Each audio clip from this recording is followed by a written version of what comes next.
बृजभूषण जी उर्फ पंडित जी की जनरेशन के लोग वो लोग हैं जो सोसाइटी में एक दूसरे से इतने कनेक्टेड रहते थे कि पूरा मोहल्ला एक एक्सटेंडेड फैमिली बन जाता था। लोग एक दूसरे के सुख दुख में साथ देते थे, एक दूसरे की खबर रखते थे और ख्याल भी रखते थे। धीरे धीरे लोग बिजी होते जा रहे हैं, उनके पास खुद के लिए ही टाइम निकालना मुश्किल होता जा रहा है, फिर बाहर वालों के लिए तो क्या ही कहें। इंसान का नेचर है कि वो हमेशा पुरानी बातों को याद करके या तो खुश होता है या दुखी होता है। प्रेजेंट में रहना बहुत कम लोगों को आता है। आज पंडित जी के घर उनकी कॉलोनी के कुछ फ्रेंड्स आए हैं और पुरानी यादों का पिटारा खोलकर बैठ गए हैं। बीते वक्त की सुनहरी यादों की धूप उनके बूढ़े और झुर्रीदार चेहरों को जैसे रोशनी से भर रही है। सबके पास ऐसी कई चमकदार यादें हैं। कैसे वे लोग शादी ब्याह में एक दूसरे का हाथ बटाया करते थे, कैसे मोहल्ले की बेटियां सबकी साझी बेटियां होती थीं, सबके सुख दुख साझे होते थे। कोई बीमार पड़ता था तो लोग रात रात भर बैठे रहते, बीमार का मन बहलाते, अपने अपने नुस्खे बताते। लेडीज की अपनी मंडली होती जहां हर वक्त कुछ सीखने सिखाने का काम चल रहा होता। किसी के घर कोई अच्छी चीज बने और कम से कम 4 घरों में ना बटे ऐसा होता ही नहीं था। एक के घर मेहमान आ जाए तो पूरा मोहल्ला खुश हो जाता था, जैसे उनके घर कोई आया हो। हर कोई मिलने आता, खाने पर बुलाता। अब तो बच्चों के पास एक ही घर में रहते हुए अपने ही माँ बाप से मिलने तक का वक्त नहीं, और छोटे बच्चों के माँ बाप के पास बच्चों की जिंदगी में क्या चल रहा है ये जानने की फुर्सत नहीं। पंडित जी सबकी बातें सुन रहे हैं।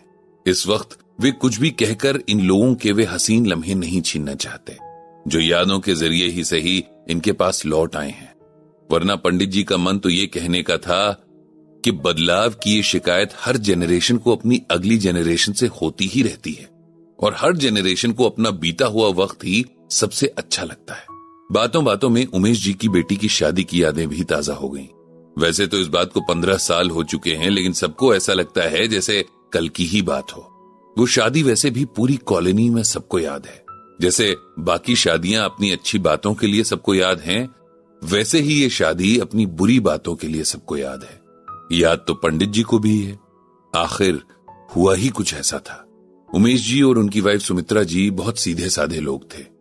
उमेश जी की मेन मार्केट में कपड़े की दुकान थी, जहां से बहुत ज्यादा तो नहीं लेकिन ठीक ठाक पैसा घर में आता था।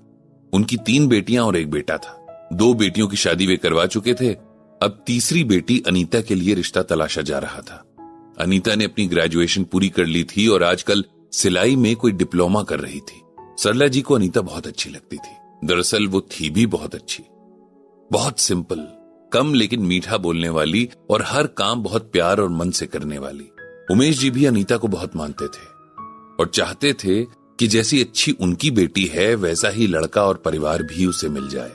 उन दिनों मैट्रिमोनियल साइट्स वगैरह इतने चलन में नहीं थे। रिश्ते एक दूसरे के जरिए ही ढूंढे जाते थे। लोग एक दूसरे पर यकीन भी करते थे। उमेश जी ने भी कई पहचान वाले लोगों से कह रखा था कि अगर कहीं उनकी बेटी के लिए कोई अच्छा रिश्ता हो तो नजर में रखें। कुछ रिश्ते आए भी लेकिन कहीं बात नहीं बन रही थी। फिर एक दिन किसी जान पहचान वाले के जरिए ही दीपक का रिश्ता आया। दीपक पड़ोस के शहर से था। उसकी छोटी सी फैमिली थी जिसमें उसके अलावा एक भाई और बहन थे। उनके पेरेंट्स की भी अच्छी रेपुटेशन थी। उमेश जी और सुमित्रा जी को हर तरह से यह रिश्ता पसंद आया था। दीपक प्राइवेट जॉब में था, लेकिन उन दिनों लड़के की अर्निंग से ज्यादा उसकी फैमिली और रेपुटेशन देखी जाती थी। इसीलिए थोड़ा सोच विचार करके उमेश जी ने इस रिश्ते के लिए हाँ कर दी थी। पूरा मोहल्ला अनीता की शादी की खबर से खुश था। सब अपने हिसाब से तैयारियों में जुट गए थे। उमेश जी के घर की और अनीता के चेहरे की रौनक देखते बनती थी। आखिर सबका इंतजार खत्म हुआ और शादी वाला दिन आ गया। उन दिनों मोहल्ले की शादियां, खासकर लड़कियों की शादियां अच्छे से निपटाना सब अपनी जिम्मेदारी समझते थे। इसीलिए पूरे मोहल्ले के लोग बारात के वेलकम से लेकर बारात की विदाई तक हर रस्म में शामिल रहते थे। तो उस दिन जैसे ही बारात उमेश जी के घर पहुंची, तमाम लोग स्वागत के लिए जमा हो गए और कुछ ही देर में सबको पता चल गया कि दूल्हा दीपक शराब के नशे में चूर था। उसके कदम लड़खड़ा रहे थे और वो ठीक से खड़ा भी नहीं हो पा रहा था। उसकी हालत देखकर उमेश जी और उनके करीबी रिश्तेदारों का गुस्सा 7वें आसमान तक पहुंच गया था। जिस लड़के के बारे में उन्हें बताया गया था कि वो किसी किस्म का नशा नहीं करता, वो अपनी लाइफ के इतने इंपॉर्टेंट दिन भी होश में नहीं था। उमेश जी के कुछ रिश्तेदारों ने इस बात पर हंगामा कर दिया था। जिसके जवाब में दूल्हे वालों ने भी इसे अपनी ईगो का सवाल बना लिया। देखते देखते बात बहुत ज्यादा बिगड़ गई और बारात वापस ले जाने तक की नौबत आ गई थी। तब पंडित जी समेत मोहल्ले के बड़े बुजुर्गों ने दोनों पार्टीज को बिठाया और सुलह करवाने की कोशिश की। लड़के वालों को फर्मली कहा गया कि उन्होंने लड़के के शराब पीने की आदत के बारे में ना बताकर गलत किया है और ये एक तरह से धोखा देना हुआ, और ऐसे में लड़की वालों का गुस्सा होना एकदम जायज है। किसी तरह ये बात लड़के वालों की समझ में आई और वो शांत हुए। दीपक ने भी उमेश जी और बाकी लोगों से माफी मांगी। उसने बताया कि वो ओकेजनली शराब पीता है, लेकिन आज दोस्तों के कहने पर उसने थोड़ी ज्यादा पी ली थी, जिस पर वो शर्मिंदा भी था। अब दुल्हन के पक्ष के लोगों ने सारा फैसला अनीता पर छोड़ दिया और वो अगर हां कहे तभी शादी आगे बढ़ेगी और नहीं चाहेगी तो बात यहीं खत्म कर दी जाएगी। अनीता ने कहा कि वो दीपक से अकेले में कुछ बात करना चाहेगी, उसके बाद ही कुछ डिसाइड करेगी। दीपक से बात करने के बाद अनीता ने कहा कि वो शादी करना चाहती है और ऐसा वो किसी के दबाव में आकर नहीं कह रही है, ये उसकी अपनी इच्छा है। इस तरह अनीता की शादी हो पाई थी। हालांकि शुरुआत खराब हुई, लेकिन अनीता और दीपक ने अपना रिश्ता अच्छे से निभाया था। दीपक ने उसके बाद कभी शराब को हाथ तक नहीं लगाया और अनीता की समझदारी और अच्छे नेचर की वजह से उसके ससुराल वाले सारी कड़वाहट भूलकर उसके साथ बहुत प्यार से पेश आने लगे। इन सब बातों को पंडित जी याद ही कर रहे थे कि उन्हें श्रीमद् भागवत गीता में भगवान श्री कृष्ण की कही एक बात याद आ गई।